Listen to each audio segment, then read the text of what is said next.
Livro do profeta Amós, capítulo de número 7, a partir do versículo 14. Alguns irmãos ainda folheando. Quem encontrou, diga: eu vou morar no céu. Morar no céu. Ó, quem não encontrou, diga: eu vou também. A igreja está afiada, glória a Deus. Amós capítulo 7, verso 14. Respondeu Amós a Amazias: eu não era profeta, nem filho de profeta, mas boieiro e cultivador de sicômoros. Mas o Senhor me tirou de após o gado e me disse: vai, profetiza ao meu povo Israel. Amém? Acomode-se, tome o seu assento, tome o seu lugar. Aleluia.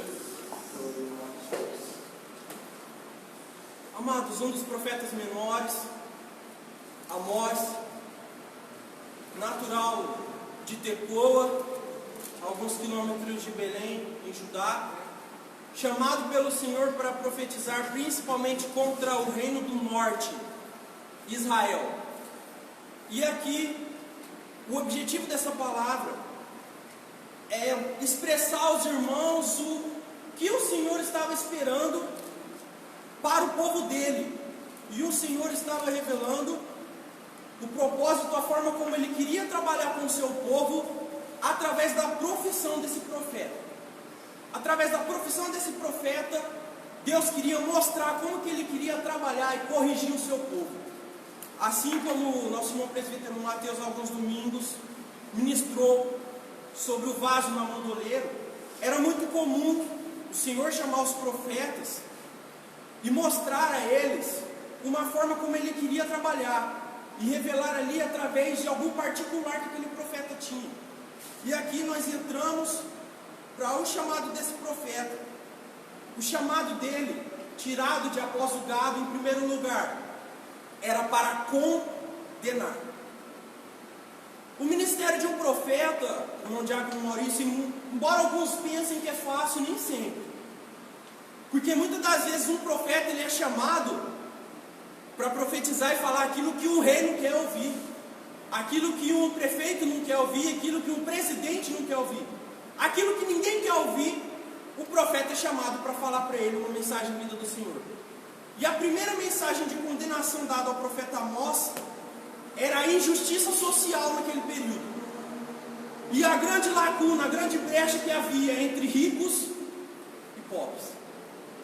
Então eu logo entendo que o ministério desse profeta não era fácil, porque o reino da Síria e os assírios, os que mais assolavam Israel naquele período, eles estavam congelados, entre outras palavras, eles já não eram uma ameaça. Então nesse período, o rei aqui no versículo de número 1 do capítulo 1, se os irmãos forem ler, o rei aqui da época, ele não teve problema. Jeroboão II, ele não teve problema.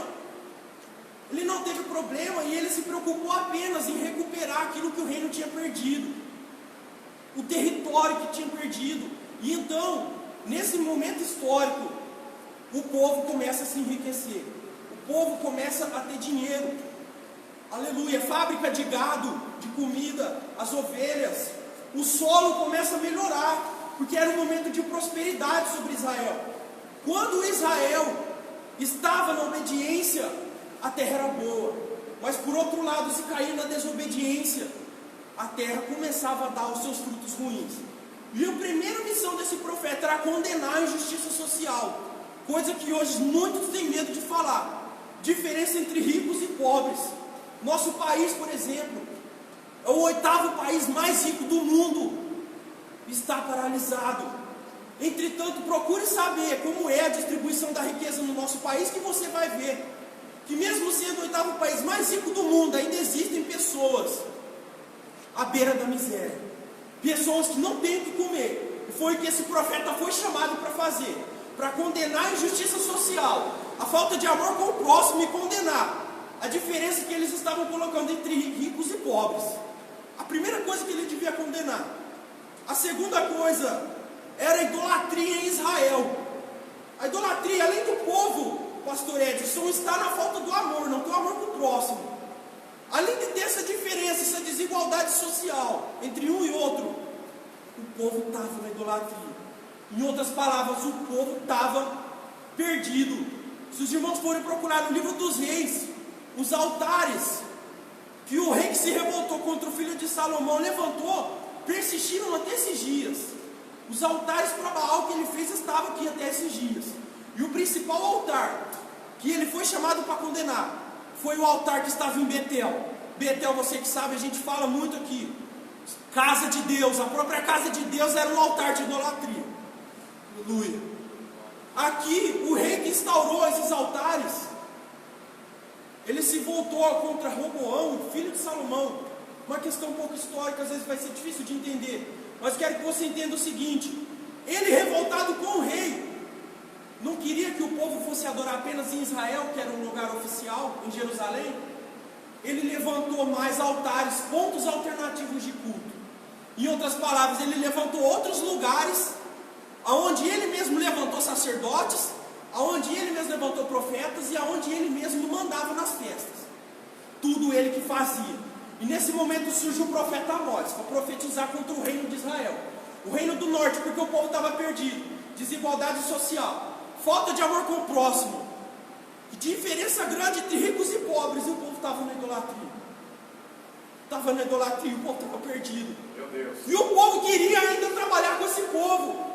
Veja que apesar da condição em que eles estavam, Deus em momento algum deixou de demonstrar o seu amor e deixou de mostrar que ele ainda tinha alguma coisa para aquele povo.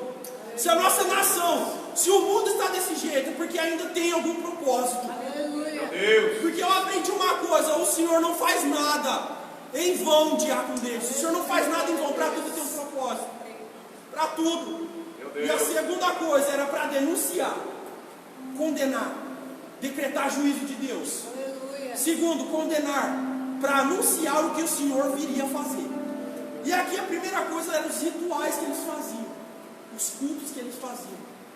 Os cultos que eles faziam, irmão Matheus Carvalho, eram cultos vazios, cultos com carnalidade, com falta de espiritualidade. E o Senhor levanta esse profeta para poder falar com aquele povo, porque ele queria restaurar aquele povo. Ele queria voltar a usar aquele povo que estava desviado, estava passando por um momento de frieza, mas o Senhor não desistiu. O Senhor não deixou de trabalhar. E em segundo lugar, a falsa segurança que o povo tinha. Veja, o povo na idolatria, e eles se apoiavam em quem? Nos falsos deuses. Só que nos falsos deuses não está a verdadeira segurança. Já foi dito aqui, a verdadeira segurança está na mão do Deus de Israel. Glória! Aleluia! Do Senhor que tirou o povo do Egito. Esse mesmo. E não os deuses que o primeiro rei revoltado levantou. O mesmo pecado que Arão cometeu, o mesmo pecado do bezerro de ouro, do rei Jeroboão primeiro, ele levantou também bezerro de ouro. E foi para isso que Deus chamou o profeta Amós, para poder condenar a situação do povo e a situação dos governantes daquele povo. Em terceiro lugar, para anunciar a queda de Israel. Se Israel não se consertasse no diácono Maurício, viria um momento de queda, viria um momento de ruína.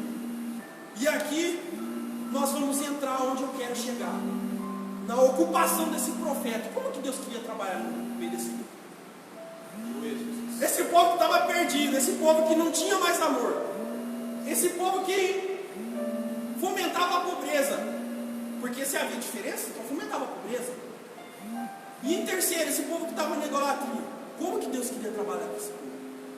Aí que a gente entra nessa mensagem. Qual que era a profissão do profeta Amós?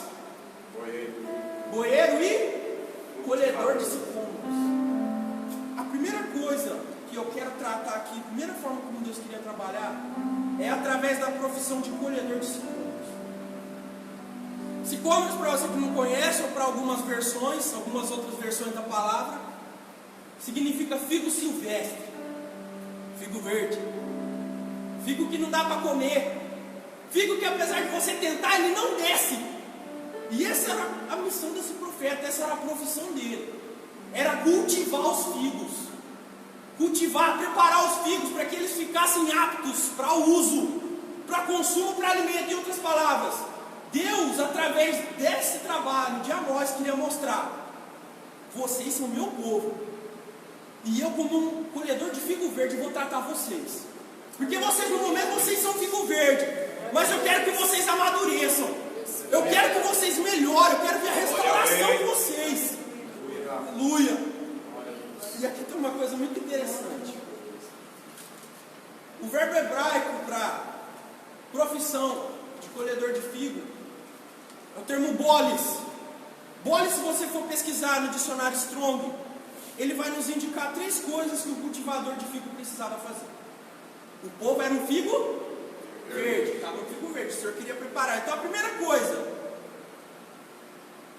o agricultor do figo precisava cortar o figo, precisava cortar uma das pontas do figo, para que ele tivesse uma boa qualidade, para que ele amadurecesse. E a primeira coisa que o Senhor queria fazer com o povo, queria cortar tudo aquilo que impedia o povo de adorar o nome do Senhor, queria cortar os altares para Baal, queria cortar os pontos de culto alternativo, queria cortar a desigualdade social. Deus queria separar tudo aquilo que separava o povo do amor de Deus. Porque um povo desse, um povo perdido, um povo perdido que nem esse, não está baseado no amor. Leia lá 1 João capítulo 4, você vai entender. Quando o povo começa a agir nesses princípios, o povo está perdido. Então a primeira coisa que o Senhor queria fazer era cortar tudo aquilo que não agradava, tudo aquilo que não agradava o Senhor, que fazia separação entre Deus e o povo. Era a primeira coisa que um agricultor de figo fazia, que o Senhor queria fazer com eles, com o povo, anunciando isso através da vida desse profeta. Em segundo lugar, depois de cortar, o agricultor do figo precisava amassar o figo. Ele precisava amassar o fruto. Em outras palavras, ele precisava malhar no lagar, precisava amassar tudo aquilo que ainda precisava ser consertado. Aí a gente vê o íntimo do povo, o coração do povo. Em primeiro lugar, Deus queria cortar tudo aquilo que era em questão social, em questão coletiva. E depois Deus queria amassar o íntimo de cada um. Queria mostrar para cada um que o Senhor queria fazer com a vida daquele povo. Porque se o agricultor corta, se o agricultor consegue cortar, é sinal que o fruto vai ficar bom. É sinal que o fruto vai ficar bom. Eu quero abrir um parênteses para você. Se você acha que não precisa cortar nada na nossa vida, música secular, novela, coisas que nos separam do Senhor, videogame, músicas, cultura, o Senhor precisa cortar e precisa amassar no lagar a cada um. Aleluia. Aleluia. Se o Senhor cortava, era sinal que o figo ia ficar bom. Então pare e reflita que se falta coisa para cortar na sua vida, o fruto ainda não está bom. Precisa amadurecer, precisa crescer, precisa restaurar. Aleluia. Aleluia. Em terceiro lugar, o agricultor precisava tornar o fruto comestível. O povo fazia diversidade de alimentos com o fruto do figo. Suco, já havia torta, já havia pão naquela época.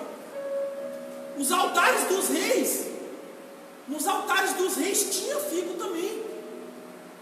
Em outras palavras, o Senhor queria usar o povo, o Senhor queria o seu povo de volta, para que pudesse agradá-lo, para que tivesse apto com os seus preceitos. Então o fruto precisava estar maduro.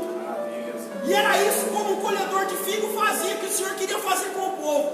Queria cortar tudo aquilo de social, que fazia separação entre eles e Deus.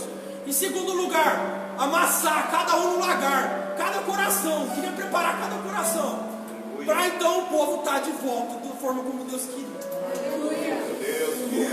Depois de toda a forma como Deus queria. A segunda profissão dele, boeiro. O que o pastor de boi faz? Você pode olhar e perguntar: nossa, Felipe, mas é óbvio. Acompanhe comigo. A primeira coisa para que que os bois serviam era meio de transporte. Carga pesada, carga leve, servia de alimento, servia para que os fazendeiros tivessem a maior riqueza. Uma das maiores riquezas do nosso país é a roupa da carne bovina. Vai no supermercado e vê quanto que está o preço da carne bovina. Já nesse tempo, bois já eram sinais de riqueza, era sinal de posse. E aqui eu quero abrir um parêntese. Atos capítulo 9, verso 5. Embora algumas traduções não tragam essa afirmação que Jesus fez para Paulo, em algumas ainda existe. Você já deve ter ouvido: Saulo, Saulo, por que me persegues? Não sabe que dura coisa é recalcitrar contra os aguilhões? Primeira coisa, o que significa recalcitrar? Significa confrontar, irmão Cid. Significa bater de frente. Sabe bater em murro de ponta de faca? É isso que significa recalcitrar. E a primeira coisa que Deus encarava o povo desviado, um povo com a característica de ímpio, Deus tratava como um boi, como uma criatura teimosa, que estava a todo momento batendo de frente. E Jesus, quando chama Paulo, ele literalmente está dizendo para ele: boi selvagem, para de bater cabeça. Para de bater cabeça. E é assim que Deus estava encarando o povo de Israel, como um povo teimoso, um povo errante, um povo pecaminoso, um povo que sabia, que conhecia, um povo que, segundo a Escritura, foi batizado no Mar Vermelho. A gente acha hoje que batizar na água corrente é grande coisa, mas esse povo, segundo a Escritura, foi batizado ali quando atravessou o Mar Vermelho. E esse povo estava batendo cabeça, agindo que nem boi. E a primeira coisa que Deus fazia, quando o gado começava a desobedecer, irmão Vitor, quando ele começava a desobedecer, quando começava a querer ir para onde não devia, diz a Bíblia que o pastor tinha um aguilhão. O que era um aguilhão? O aguilhão era um instrumento de madeira com uma ponta aguda. Tradução: toda vez que o boi queria se desviar para o caminho, o pastor espetava, dava um espeto e o boi voltava para o caminho. E era assim que o Senhor estava tratando com o povo de Israel. Ele estava vendo a Israel como um boi. E aguilhão, em primeiro lugar, é a palavra da verdade. A palavra da verdade. Essa palavra que a gente hoje muitas das vezes despreza. Essa palavra que hoje, quando alguém nos fala a verdade, dói lá no fundo da alma, no fundo do ego. Mas esse é um aguilhão que Deus tem para tratar com o povo rebelde, com o povo boi teimoso. É a palavra, Hebreus capítulo 4, versículo 12, a espada, a palavra de Deus é tão viva, tão eficaz como uma espada de 2 gumes, que faz divisão entre espírito, ossos e medulas. Esse é um aguilhão que Deus estava querendo tratar com esse povo. A palavra da verdade, foi por isso que ele chamou o profeta Amós, porque embora ele fosse desconhecido, não tivesse título de profeta, não tivesse certificado, anel de teologia, ele era um profeta que tinha um coração íntegro. Ele era um profeta disposto a falar a verdade. E é coisa que eu e você não devemos recuar, é dizer a verdade. E é assim que Deus queria tratar com esse povo, espetar com o aguilhão da palavra da verdade para trazer ele de volta para o caminho. E a segunda coisa, Diácono Evandro falou aqui algumas vezes, os bois, eles eram alinhados por uma... Pode falar mais alto para os irmãos te ouvir? Um jugo. Em outras linguagens, uma canga. O equipamento todo era necessário para que os bois ficassem bem alinhados, ficassem bem distribuídos para não bater um no outro, para que permanecessem carregando, puxando o arado. A semente caindo, puxa o arado, e os bois não tropeçassem, senão ia comprometer a renda do agricultor. O agricultor ia perder semente, ele ia perder trabalho. Então ele precisava manter os bois bem alinhados no caminho. E era isso que o Senhor queria fazer com esse povo, queria alinhar eles através de um jugo. Aleluia. E Jesus diz, esclarece isso no Novo Testamento, dizendo: o meu jugo é suave. E o meu fardo é leve. Você me pergunta que jugo que é esse? É o jugo do amor. É o jugo do amor com que Ele mesmo nos amou. É o jugo com que Ele mesmo pagou o preço que nós éramos incapazes. É esse amor que está falando. Esse é o jugo, a carga suave para mim e para você. Aleluia, a gente tinha uma dívida para pagar, mas nós não fomos capazes. Aí vem Jesus com a lei do amor. Ele vem com a lei. Ele todo cumpre a lei através do amor. E então quebra-se a lei é cumprida. E é assim que Deus queria tratar com a vida desse povo. Queria tratar com esse povo, porque esse povo estava num figo verde, figo silvestre. Esse povo estava agindo como um povo boi, povo teimoso. O povo estava batendo cabeça e não estava voltando para a presença de Deus. Mas Deus tinha um propósito, Deus queria restaurar. Maravilha! Deus queria trabalhar. E assim ainda hoje, Deus continua tendo propósitos para mim, para você e a todos que nos assistem. E a todos que também não estão assistindo agora. Deus tem um propósito para toda a humanidade, porque não agrada a Ele. Ele não quer que o ímpio perca a sua vida. Ele não quer que ninguém. Mas todos têm direito de escolha. E a todos que ainda querem seguir ao Senhor, Ele quer trabalhar. Então vamos deixar Ele nos tratar como um agricultor e como um pastor de bois trata. Como Amós queria tratar com o povo. Amém? Amém? Guarda essa palavra. As palmas que louvam o nome do Senhor.